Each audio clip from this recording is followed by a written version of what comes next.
Yeah. which countries can actually, you can live on $1,000 a month. Like what, where are you talking about? You know, people are like, I'm scraping by on 10 grand a month. You know, it's like, it depends on where you live. And that's the power of being able to set yourself up with, whether it is an online business or a remote sales job or something like that, to where you can have more of that freedom and kind of personal option. I think that's big. So what you're doing is really cool. And yeah, so many people, they want to learn how to have that sort of freedom or just flexibility in their life and still make money. And there's so many ways that you can do that.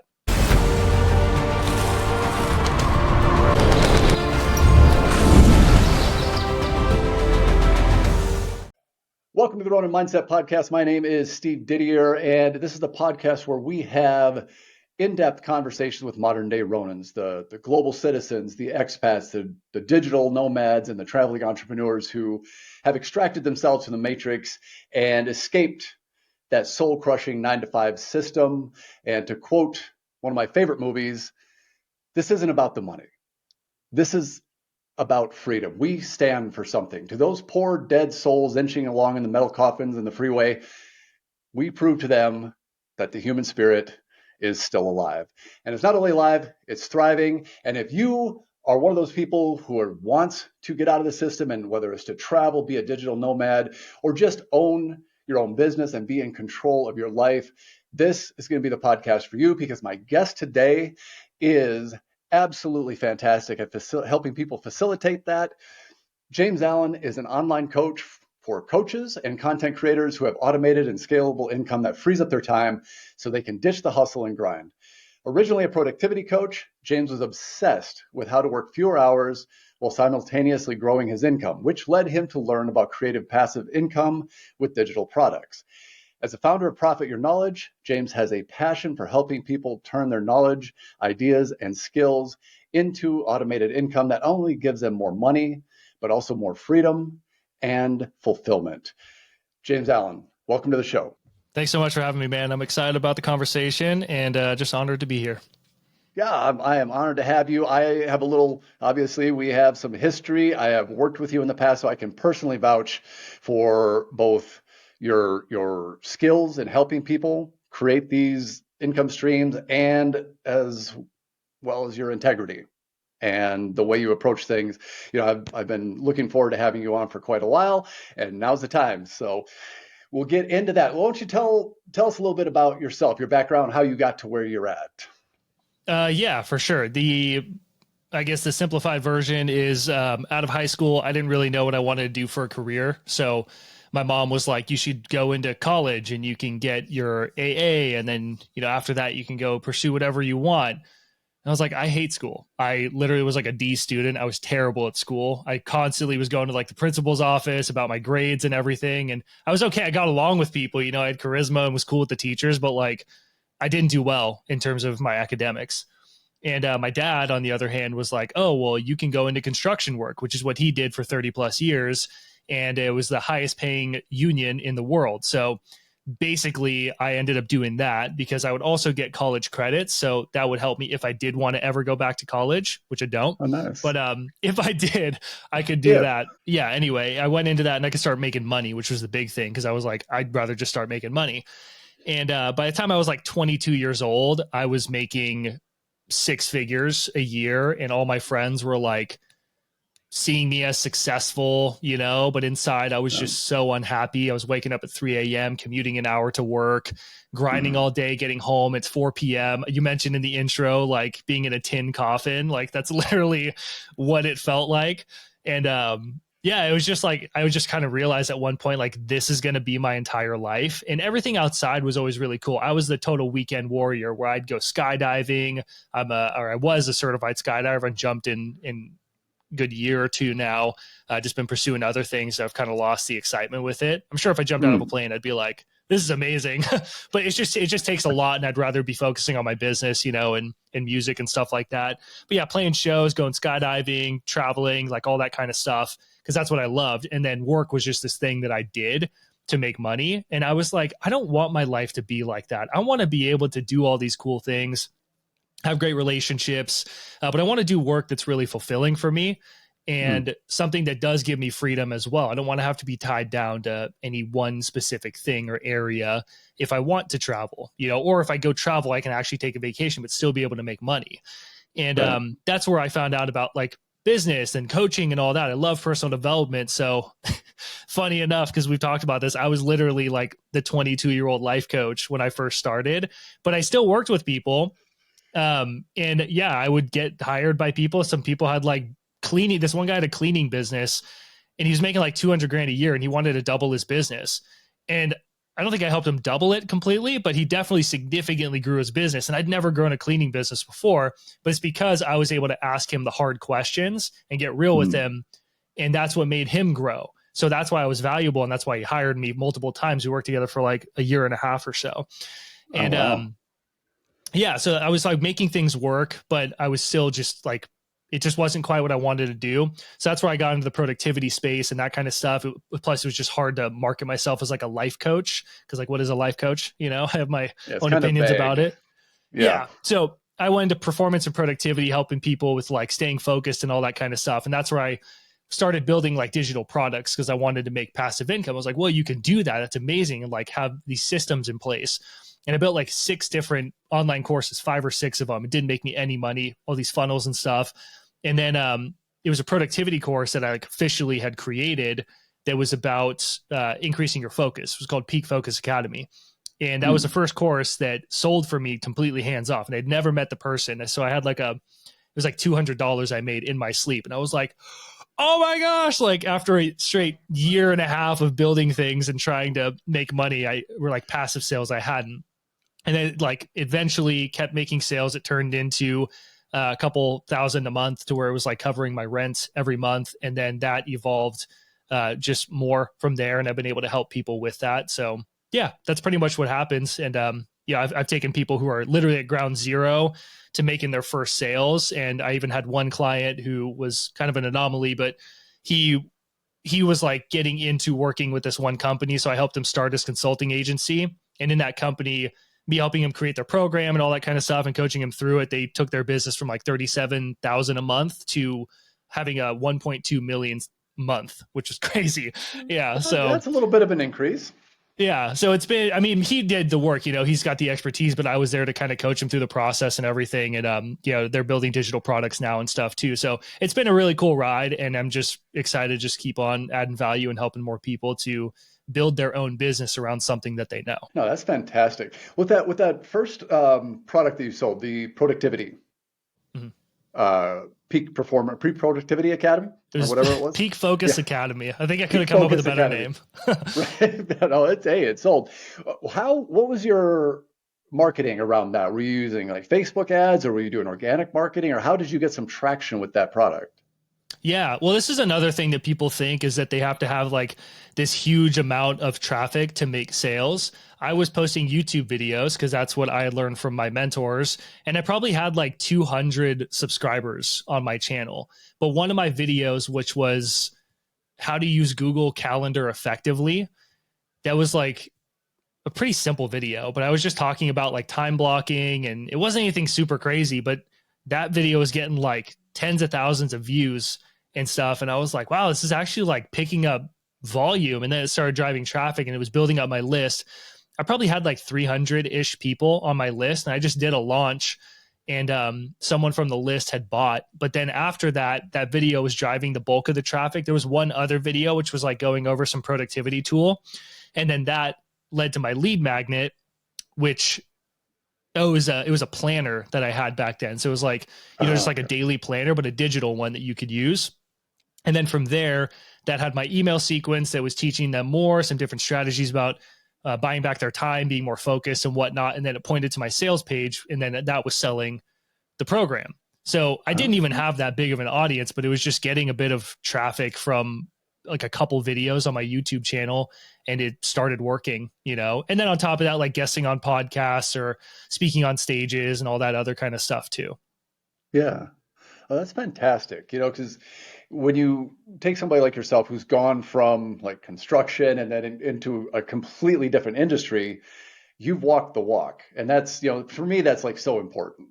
I don't want to take instruction from somebody who hasn't actually done it themselves. Yeah. And your specialty kind of lies in helping people take whatever knowledge, skills, and experience that they have already and transferring that into a marketable digital product, correct? Mm-hmm. Yeah. Or even just like a coaching program too. It could be a membership site as well, but it's basically a lot of people what they struggle with is like, I know I'm good at this thing, but how do you market it online and get people to pay you for that? And I always tell people it's just like any other business. If your toilet goes out and you don't know how to fix it, or you're trying to, but it's not fixing, and it's like no matter what you try, you can't fix it. You hire a plumber. And the plumber comes in and then they fix your toilet or they replace it or whatever needs to happen. So, because you're like, I just want my toilet working. I want to be able to go to the bathroom in my house, because it's a problem that you have and then they fix it for you. But it's like this coaching online space is no different. But it's funny because people think that, I don't know, that they try and get too fancy with the language. And it seems like they lose touch with the fact that it's about solving problems for people. So you have to find those problems that people are willing to pay for and create solutions and then offer it to them. And then the passive income stuff is really just automating that sales process. And with the digital product, they're so cool because they come in many different forms where you can have like ebooks, online courses, membership sites. You can sell templates. Some people sell templates like Kajabi templates. It'll be like $300 to $800 or something, but it's something that you can add into your Kajabi account and then use it. So they just build these templates. But digital products are so cool because you can sell them instantly. People get it right away. There's no shipping involved. You don't have to have any sort of storage. And it's like immediate transaction right away. But they're really easy to build. They're really easy to update. So I'm actually doing a huge update on my course, which is called Effortless Income, and it teaches you how to do all this stuff. And just doing this huge update. So it's a lot for me rebuilding and adding new lessons and stuff. But as soon as I upload the new lesson and say save, now everybody's going to get the new uploaded version. So it's like automatically my students get it. So they're just really, really cool tools that we can have at our disposal. And it's just a really amazing way to make money. Yeah, it really is. I have your effortless income course. So, I know how it's structured. I know the value that's in there. And, I applied it a lot to my own digital credit products. So, it's fascinating to me, that people can take knowledge that they already have from their life experience, create a product, like you said, that solves problems. And I think that's the key, right? You got to have something, identify a problem that people are having, create a solution, and then learn how to market it effectively. Yeah. Which is really and it doesn't have to be complicated. It's literally just about helping people and it's not about selling them. The whole sales psychology of you got to be hard and all this stuff. Like the best enrollment calls that I've ever had are where I'm basically presenting this opportunity to this person and it's just a good fit. Sometimes it's not a good fit. And it's like energetically we work well together. But if I give you an opportunity and I'm like, hey, do you want this? And they're ready for it, they're going to say yes. And if they, need to find a way to pay for it, then they will. But when something matters to you, you will do what it takes to make it happen. And I do the best that I can to really go above and beyond for my clients to make sure that they feel that they got more than what they had paid for, because that helps me. If I can get a good testimonial from people, which I do the very best I can to really help them, then that helps me because now I can use that testimonial on my sales page or in my marketing materials, which only further proves the point to new people that I am a legitimate person that can legitimately solve this problem. And that's the whole thing. So it's we all want this passive income thing. I just have a client and she just did a big launch, very small list, but she made one sale in her launch and she was super disheartened. And she was like, I want to make 10 sales. And I was like, realistically, it's probably not going to happen. Just looking at the numbers and how you haven't really emailed your list at all. She was doing a little bit. So it's you have to build this relationship with people. And that's why people buy from you. It's one of the key drivers in sales psychology is likability. And that's why creating regular content, showing who you really are is so important because people you could not even be the best person at solving this problem, but because people watch your content and they like the way you teach or they like who you are, they're going to connect with you to where they're like, I'd rather support you than all those other people out there. So there's still, even if you're afraid of it being saturated or whatever, that's not the case when you do take into consideration that it's about building relationships with people and showing that you can solve their problems. But yeah, and then when they can see like your emails or in your free content, you're like, yeah, in this video, I'm going to show you how to increase your credit score, kind of like what you were doing. You're like, I had a client of mine who was here and then they went over here doing this same exact strategy. And it's like, oh, this dude, on top of spending 20 years in the credit industry, is literally showing me proof that his strategy works. So if you really want to make this stuff work, make big claims and then back them up with proof. And I think that you will be much more successful. I know you will be.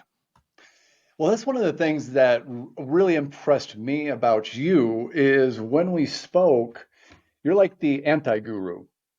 There's no flash, Yeah. there's no Lamborghinis, there's no, none of that crazy stuff, but you're very, very good at what you do. And you're personable, obviously, you're likable, but you were just very nuts and bolts, very matter of fact. It wasn't flash, it wasn't overhyped promises, it wasn't all this crazy stuff. It was just you were speaking to me and we were having a conversation. And what you were saying was legit, and obviously you backed it up. I'll vouch for you going over above and beyond on that stuff. But with somebody who might be looking to take those first steps, there's a lot of people listening to this podcast that want to break free so that they can travel and have maybe some sort of digital product, passive income, that allows them to travel the world. If somebody's in a regular job, 9 to 5 or construction or whatever it is, what would you say are the first steps for them to start on that path? Yeah. So I think the very first thing is just to acknowledge that you do have not just one thing, I believe, but many things inside of you that are incredibly valuable to other people. And I will, just kind of break down a bit of this. Again, business is about solving people's problems. So your perfect business idea is at the intersection of a problem that a lot of people face, a big problem, and your ability to solve it. It's something that you're good at. And if you're really good at something that a lot of people struggle with, that's a great business idea. And oftentimes It's funny because a lot of people I'll talk with, they don't think that what they do is really valuable, but people are in awe about it. For example, one of my clients, she has a good business where she's been doing super well with the stuff that we're doing. But she has 2 TikTok channels. One of them is for this business, which is teaching people how to become notary signing agents. And, in the first, what was it? It was, she was doing like $2,000 a month in 2 hours a week or so, 1 to 2 hours a week, just going live on TikTok and selling her program. And it's like, that would take her driving all over the place in the metal coffin, if you will, to go do closings for her own business. But now she's teaching other people how to do it and she's making the same income or more even. But yeah, she was making just some extra income on the side doing that. And it was pretty cool. But she also has this other TikTok that she kind of put off to the side where she was teaching people how to cook. And she's like this Italian woman, she's so cool.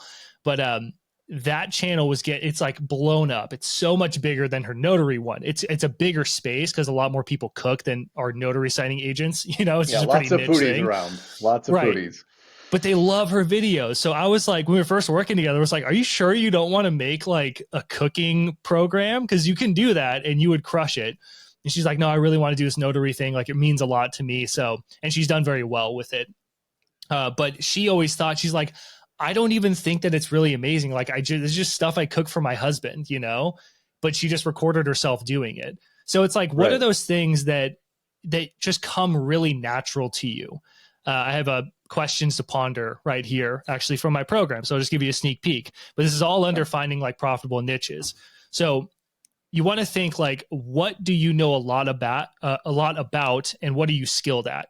If you're really good at woodworking, which is something very random, but people would pay to learn skills.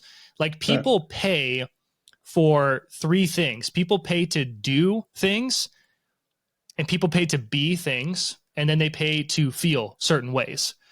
So they want to do something, they want to achieve a certain goal, they want to be a certain level of status, and they want to feel a certain way.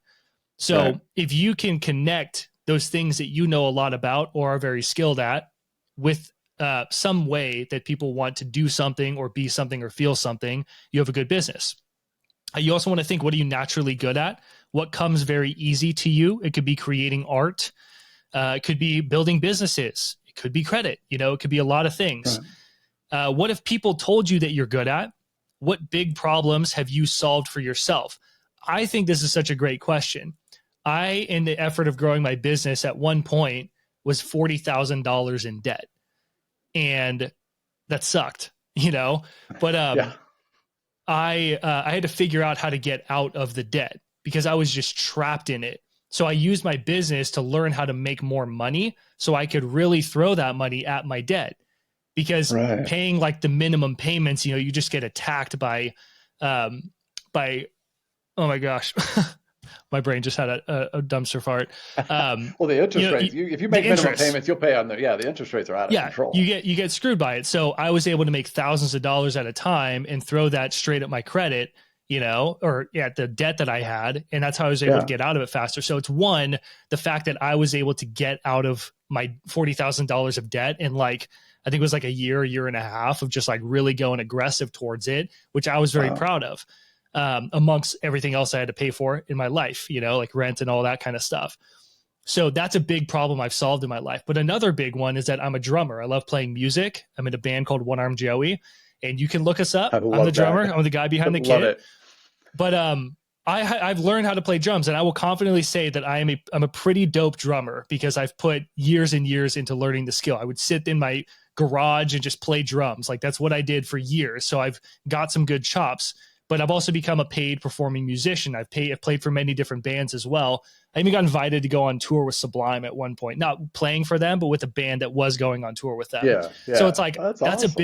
a big accomplishment I've made for myself that now I can teach other people how to do, is like become a paid musician. But also like building a 6-figure business in 20 hours a week. That's another accomplishment that a lot of people be like, oh, that'd be so cool to do. And that's what I've chosen to be able to go help people with. So what are big problems that you've solved for yourself? And by you solving those big problems, that was something that was stressful for you. It kept you up at night, most likely. You were trying to figure out, you probably put a lot of effort and energy into. And if you knew what you knew now, you could solve that problem much faster. So that's why it's valuable to other people who are probably experiencing that as well. What do you love learning about? And then what skills would you pay to learn? I think that's another big one. If you would pay to learn woodworking and you love woodworking and you invest more in that, then chances are you can be the person who's teaching other people how to do woodworking as well. So that's probably the first place to get started. And then you want to you just like brainstorm this huge list from those questions and then look at them and don't edit or anything. Just write down anything that comes to mind. And then you want to pick the top 3 ideas that are the most interesting to you. Okay. And that's where it'll give you a good head start to think, okay, what can I do from here? And then you can start getting feedback from people about like, would they pay for this, and that kind of stuff. And that's where you can narrow it down more. Okay. Yeah, that's fascinating to me because I think a lot of people just assume that maybe they don't have anything that would be fit to sell or market or solve problems. And I'm going back to the first story you shared about, the notary. That's so random. I mean, that teaches people how to be a notary public. That wouldn't even have occurred to me, and she's making fantastic money at it. Yeah. Yeah. Thousands of dollars every month. Yeah. And just doing, a couple hours a week, which is fantastic. If you go someplace, Middle East, you could live on $1,000 a month. She could just work 2 hours a week and that'd be it. Yeah. Yeah. And that's like very minimal for her, just answering people's questions and they're just buying her program. So that's fantastic. I think that's proof right there that everybody has something. If they sit down and brainstorm, they go through the list that you go and go through that process, you probably like you said, not just one thing, there's probably gonna be multiple things that everybody could work on. Yeah. Yeah. You just want to think I think a big thing to consider too is like, what's the thing that I nerd out on, like, if you had a weekend to just like looking at those 3 things, if you had a weekend to just like learn about it, which one would you be most interested in? It's like, oh, that one for sure. And it just turns out to be one of the biggest challenges that you've solved in your life, then that's when you know you have a really good business, because it's not just about making money. Like I've had a lot of people I work with, and they're like, "Ooh, do you think this will be profitable? Do you think this will make me money?" And I tell them, I'm like, "Yeah, of course it can make you money, but like, is it going to make you happy at the same time?" Uh, And that's a huge thing to consider. You and I, we talked I about, know. kind of dabbling into different niches and stuff, like teaching men how to be like better men, and just like become higher quality men and that kind of stuff. And it's important to like do the research and ask people and talk to them and figure out what are your problems. Because if you can see their problems and you're like, I don't want to even get close to solving, like I don't care about solving these problems, are you kidding me, this is terrible, I don't want to work with these people, then Yep. and you're like, that'd be a terrible business. Like of course it can make you money, but Right. you're going to be unhappy, and that's just like you working in the job on the side, or being stuck in that for the rest of your life. Like you should have joy. Like I love working with my clients, I love hanging out with them, they're like my friends, and we are Yeah. working at building their dream, and it's fun for me, so I enjoy the work that I do, and I think that that's equally as important as the amount of money you can make. Yeah. No, you can make money at anything. And I figured out really quickly when I was dabbling with the idea of getting into the masculinity coaching arena. I found out very quickly that it made me very, very unhappy. I don't care how much money was available in that. There is Right. no way that you were going to pay me to do that day in, day out for the next foreseeable future. It just wasn't going to happen. I just didn't enjoy it. And, so Yeah. other people love that. It's okay. It doesn't matter. But it's something that we have to go through. And now I'm like you. I absolutely love every single time I get on a podcast with guests like yourself. It's a fascinating thing to me. I could do them all day, every day, and never get tired of it. Now, the editing and all that kind of stuff gets a little tedious sometimes, but it's, that stuff that can be outsourced. But the actual, speaking to the people that I speak to, connecting with the audience that I connect to, these align with my passions. These align with my values of who I am Yeah. as a person. I've lived outside the US for 11 years. So this is what I do. It's something that I thrive on, and I'm happiest when I'm traveling. And especially if I'm building something while doing that, I love in life. Love in Yeah. life. Well, the other thing too is like this whole idea of the Ronin mindset and just being able to be free and like escape the matrix, to create life on your terms, really. Yeah. So many people want to do that, and it's a huge problem. And I mean, you wanted to do that for a long time before you've gotten to where you are, and that's how you've been able to travel to so many amazing places. Like when I first worked with you, I was like, this new client I got is like the coolest dude. He's like, oh, he's over in this country now, and then he's over here. Like it was just cool just to see that. And I think that's a huge thing. So it's like on top of the passion that you have for this, there's also so many people who can benefit from learning how to be able to do that. Like Yeah. which countries you can live on $1,000 a month. Like what, where are Yeah. you talking about? People are like, I'm scraping by on 10 grand a month. It's like, it depends on where you live. And that's the Yeah. power of being able to set yourself up with, whether it is an online business or a remote sales job or something like that, to where you can have more of that freedom and kind of personal option. I think that's big. So what you're doing is really cool. And yeah, so many people, they want to learn how to have that sort of freedom or just flexibility in their life and still make money. And there's so many ways that you can do that. Yeah. Yeah. There's so much out there. And I think people kind of get that, like a reference in the beginning, that spirit just kind of beat out of them, and they're resigned to doing something that they don't really like, where it doesn't have to be like that. And it's not for everybody, obviously, but for those people who are really, really hate what they're doing and they yearn for something more, there are ways to go about it that can get you out of that.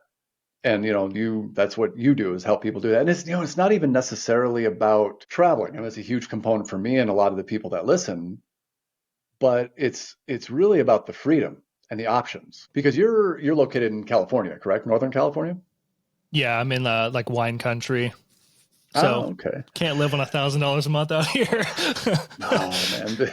The US is so expensive. I was in Houston recently, and I got, I was Airbnb. I was up at the VA center, get my shoulder looked at. And I just, went to HEB, got some stuff for the week, nothing crazy, didn't fill the cart. It was barely covered the bottom of the cart and it was over $200. Yeah. I I'm went to like, the store and I got like 6 things and it was $70. I was like, I got some bananas and like a drink, dude. What is yeah. this? It's crazy. So anyway, but I think that's a big reason why a lot of people are looking to get out of the US, Canada, UK, places like that, because things have gotten so insanely expensive. Inflation is, and there's so many options globally where you don't have to spend that kind of money. And there's also, on top of that, there's huge tax benefits to being yeah, global well, citizen. yeah. I mean, even like if you live in a place where you can comfortably, like you're probably in paradise, living on $1,000 a month, like you could, but you can have an online business teaching people how to do a skill, and you can make $1,000 a month very easily, Yeah, whether it's through private, especially if it's private coaching. I mean, you can make $5,000 a month easily. yeah, And selling digital products, the hardest part is really building an audience. I would say that's by far the hardest thing to do. yeah, But when you can build an audience, then you just introduce an offer that's intriguing to them, and then you make money. Like, it's crazy, but that's the hard part. And that comes from you having the likability, showing yourself, adding value, all that kind of stuff. But yeah, I mean, even like $5,000 a month, you're like, I couldn't live in the States on that, but I'm over in no, paradise and I'm just having a blast. And it's like yeah, not a big deal. It's just crazy the amount of options. I think people get too linear with what they think. But I am a fan too of like, if you aren't making the money that you want to make, like find other ways to make it. Cause that's how I was when yeah, I had 40 grand of debt. I was working on jobs on the side and stuff, and I had to figure out how to get out of it fast. So yeah, I was just really doubled down on my business, and that's how I learned how to make more money. And now, 10K plus months are normal. So yeah. Yeah, wild. it's completely possible. It's completely possible. Kind of an aside on that, for the people who have maybe some sort of natural aversion to being on video, Mm. like say they're kind of hesitant about a YouTube channel. I know you mentioned several times that likability factor and connecting with your audience on more of a human level. What would your advice be to somebody who may be a little hesitant to be on video? Yeah, either don't do it or just get started. You can make money on other ways, like blogging. You can get really good at SEO. Blogging comes with its own skills, just like YouTube comes with its own skills, or podcasting. If you're listening to this on Yeah, the podcast, you can still build a relationship with both Steve and myself, and you're not even seeing our face, but I'm showing my yeah, personality and that kind of stuff. And it's like, that's a way to connect with people. And you just have to learn how to promote your podcast to get more earballs on your episodes. So right. if that's the case, don't do video. Now, I will say on the other side, video is incredibly powerful. There's no Yeah, other way that you can really connect with someone than through video. It's not the same as, I mean, you can have really good writing chops, or even speaking on a camera, which is great, or like speaking to a microphone on a podcast. But when you couple it all and you're on video, it's just a different level of connection. It's that real face-to-face time. I just had a client sign up with me this past week, and she was kind of being like, oh, I don't know. Like I got to kind of, it's a big decision that she was making. I'm like, no pressure, like do your thing. And then we set a follow-up call that was like a couple of days later, and she was just kind of like talking to her husband and that sort of stuff. And she was like commenting on all of these different YouTube videos for me. And she just sent me a message and was like, I just made the first payment, and I'm good to go, because she was yeah, spending the time with me, and I've had yeah, so many people who find me on YouTube, they watch a video and then they binge watch 10 of my videos, and then they book a call or they buy a program, and I finally get a chat with them and they're like, dude, I found you on YouTube and I feel like I know you, but I've never met you in yeah, my life. And that's the yep, power of video that you just can't really get with writing or just podcasting alone. right. It's still possible, but it's just a lot more powerful on video. So I would just get started. I know it's scary. I naturally I'm a Leo, so I feel like I'm pretty good with being on camera, and like I've grown up being like a performing musician and stuff. Yeah, But it was still awkward. My first videos were super awkward compared to me now. I've definitely gotten better, and I can always get even better. But yeah, one of my clients, she was actually one of my first clients. She was petrified of being on camera. She had zero audience, zero internet online marketing skills whatsoever.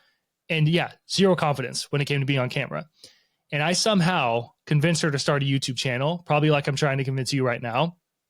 She started a YouTube channel.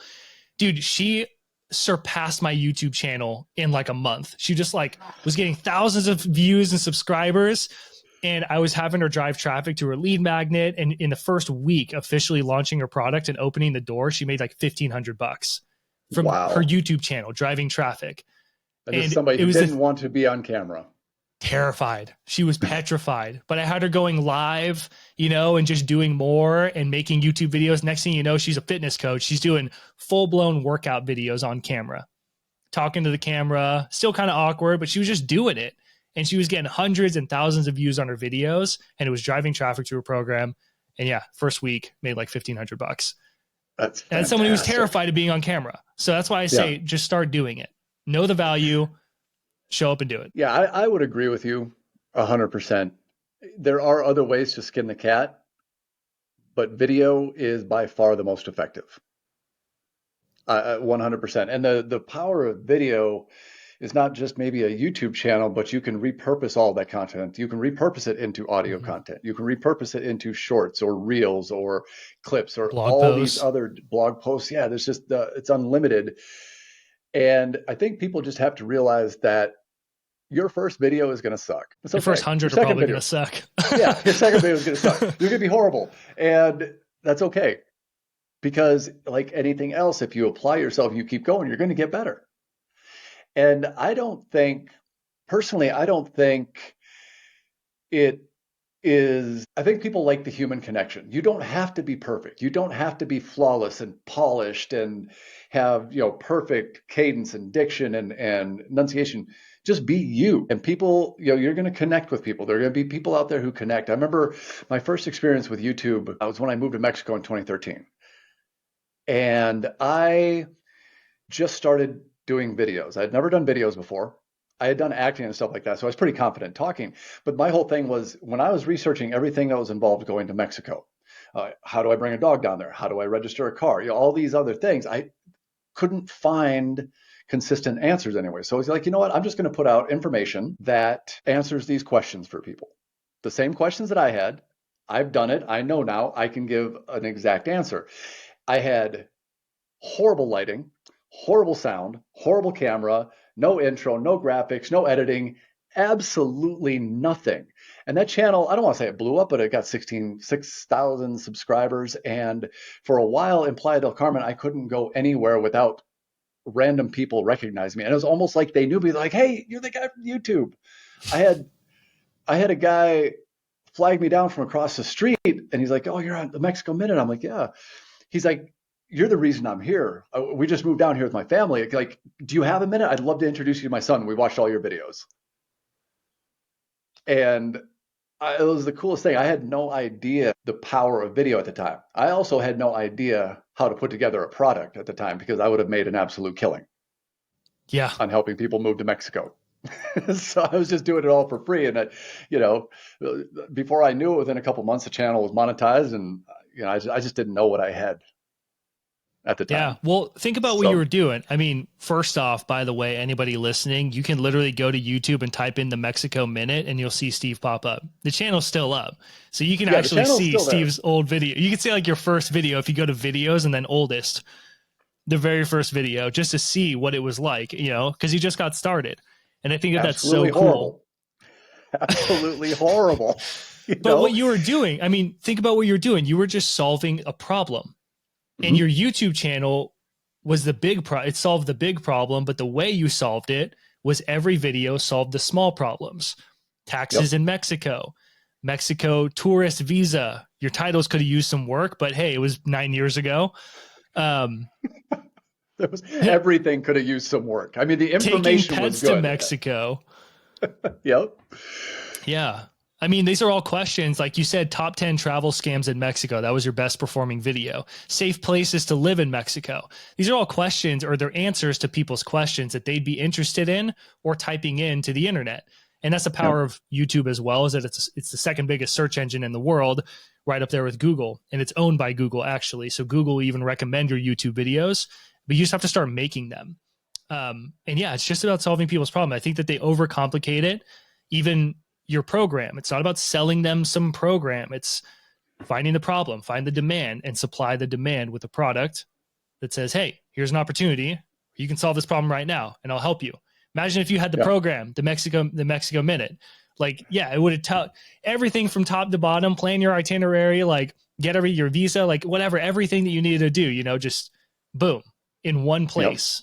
High quality, up-to-date information. It would have sold like crazy, and I wish we had met 9 years ago. Yeah. I may fire that channel up again. I still got like 5,000 subscribers on there. And the thing about it is exactly what you said earlier. I didn't have a huge audience, but I had a very engaged audience. Yeah. And that was again, I didn't realize what I had, but that's a perfect example of just some knowledge that I had. I had no knowledge on SEO. I had no knowledge on titles. I had no knowledge on lighting, camera, sound, absolutely nothing. I just talked. So yeah, and I could have made a small fortune. Honestly, I probably still could. I'm still in Mexico. I still have all this knowledge. I could put together a thing and refire up that YouTube channel. You know, it probably would start bringing in revenue with the leverage. There's kind of a built-in audience already. I'm honestly curious as to what would happen. You would just have to, this is important. If it's like you're just by happenstance seeing that, oh my gosh, I'm getting a lot of traffic, like people are recognizing me, you're kind of a celebrity. That's great. That's phenomenal. But that's where you start to talk to those people about like what, like if I had a program, let's just say theoretically, in theory, if I had a course that would walk you through how to get set up and plan the perfect Mexico trip, like as if a local was telling you all the coolest spots to go, would you pay for it? People would be like, yeah, absolutely. Yeah. I would. It's a matter of how much would they pay? They absolutely would pay. Right. But that's a great question. How much would you pay? And that's where finding that sweet spot with the pricing. If it's like $50, maybe that's too cheap. But if it's like you want to get to the top level of that, like that's just enough, you know, pricing. Yeah. But that's why it's always good to start small with a price point, because then you can add to the program, get feedback from people on what they actually need, and then raise the price down the road. So then you can kind of test that cap and be like, okay, that's the cap right there. But yeah, I mean, even if it was like $100, dude, that would still bring in a great amount of income on the side. Because think about how many people travel to Mexico. You know, they just need to know about so many you and this program. And it's like there's people teaching Spanish. I had a woman on my podcast where we interview people who've like profited from their knowledge. And she was supporting her whole family. She sold courses and a membership site teaching people how to knit socks. And she was supporting her family. I was like, this is incredible. Again, that's so random. Like the notary woman, like these are just, it blows my mind that you could take something so random and just make a ton of money with it. People pay to learn skills. People pay to learn really skills. Do. That's why we pay to go to yoga, or we pay for martial arts. You know, why you pay for martial arts? Because you want to learn how to defend yourself. You know, you want to get a great workout. There's a lot of reasons why people pay. Great workout, defend yourself, you know, learn an art form. Like there's a lot of different things, connect with people. But yeah, that's really all it comes down to. And I think people just overcomplicate it. And I just do the best that I can to help people simplify it with all my programs and coaching and everything. But yeah, I'd be interested to see the Mexico Minute if you started it. I'd help you put a program together just to test it. Well, you know what? I'm going to put some thought into this because it's there. And as we've been talking about, my brain has been going. So yeah, maybe this is the birth child of a new product. We'll see. But we'll see. We'll see. We might be in touch. Let me put some stuff together. But in the meantime, where can people find you if they're interested in your product, your coaching, if they want to create a digital product and passive income? Where can people find you? Yeah, so just go to Google and type in Profit Your Knowledge, and I will pop up. You'll see my website, my podcast, my YouTube channel. YouTube channel is a great place. It's all just Profit Your Knowledge, everything. And that's a great place to get started. If you want to, I do have a whole masterclass that teaches you the whole process of like building a great product, creating a system that sells the product, and then driving traffic to it. And I go over the strategy, all the different stuff that's involved with the system. And I put it into one cohesive training that's free. And it's how you can earn $2,000 per month from digital products without complicated tech. So that's my gift to you. If you do want to get that training, you can go to my website. You'll find ways to get onto it, or you can go straight to it by typing in profityourknowledge.com/masterclass. That'll take you straight over to the training. Excellent. Well, I'm going to put all your links and your website and your socials in the show notes and all that so people can very easily find you. But James, thank you so much for coming on. I really, every time we talk, I learn something new, and I hope people got something out of this because your knowledge on this particular subject is absolutely fantastic. Appreciate you, man. Yeah, it was great being here.